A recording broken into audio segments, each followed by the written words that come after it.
राहुल पाटिल लिखते हैं, नमस्कार गुरुजी, मेरा सवाल है, सबको जप या मंत्र साधन से उनका मनचाहा फल प्राप्त होता है, लेकिन मुझे एक भी चीज़ नहीं मिली मेरी मनचाही। पाटिल जी, किसने कह दिया कि ऐसा होता है और लोगों को मनचाहा फल मिलता है? ये कहाँ से आपने देख लिया, सुन लिया, और ये आपको कहाँ से पता चल गया? ऐसा कुछ नहीं होता। किसी मंत्र जाप से, किसी ये टोने टोटके से और ये मनचाहा फल नहीं प्राप्त होता। ना टोने टोटके, ना मंत्र जाप से, ना गोलगप्पे में खट्टा मीठा पानी भर के पीने खाने से, ये सब से नहीं होता।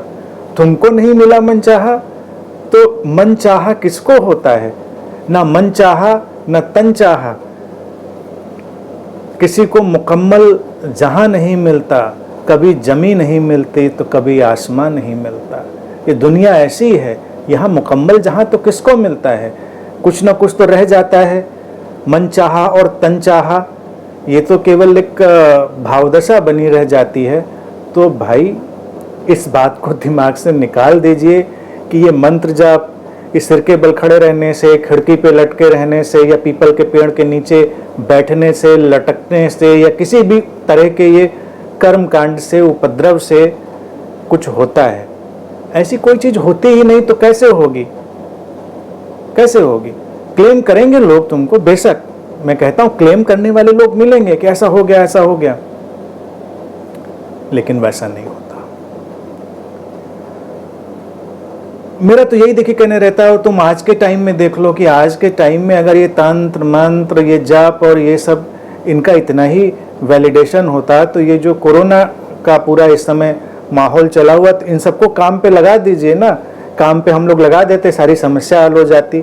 सारे लोग डिवाइडर्ड, भौचक्के हुए बैठे हुए हैं, किसी को पता नहीं कल क्या होगा। अनिश्चितता पूरे हमारे जीवन में इस समय शामिल है। तो कोई ऐसा तो नहीं आके कह रहा है कि चलो ठीक है, हम ये वाला शहर संभाल लेते हैं, इस वाले शहर में हम बैठे होंगे। मैं ये बात कह रहा हूँ, कहने के साथ ही मैं ये भी जान रहा हूँ कि जप के, मंत्र के, अनुष्ठानों के, भूतों के, जिन्नों के और पता नहीं किन किन के, जिनके भी सबके आयोजन बैठे होंगे, लोग लगे होंगे, लेकिन परिणाम क्या है? कुछ भी नहीं होता। तो एक तो यही बात है, इन बातों में पढ़ना क्यों, टाइम क्यों वेस्ट करते हैं? मनचाहा नहीं मिला मंत्र जब से। आप अपनी अवेयरनेस पर काम करिए, अपने विचारों को स्पष्ट बनाइए और स्पष्टता से कार्य घटने दीजिए। जीवन में जो चाहिए उसके लिए परिश्रम करिए। परिश्रम आप कहेंगे कि फिर आप तो कहते हैं कोई करता नहीं है, करने वाला है नहीं, तो आप परिश्रम क्यों करने के लिए कह रहे हैं? परिश्रम की संभावना आपके भीतर है, उसको जागृत होने दें, फिर घटेगा। वो घटेगा आपके शरीर मन से, लेकिन उसको लाइए।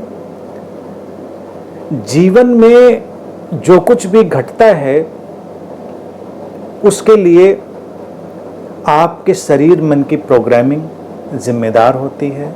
उस प्रोग्रामिंग पर काम करिए तो चीजें आएंगी। लेकिन इस बात से कि ये मंत्र जप से, इस जादू टोने से, गंडा ताबीज बांधने से, अंगूठी रत्न पहनने से, या इन चीजों से कुछ होगा, तो कितनी बार मैं इन बातों को बोलूंगा? थोड़ा जागिए, समझदार बनिए, और सबसे सबसे बड़ी शक्ति है आपके अंतर्मन में, उस पर काम करिए।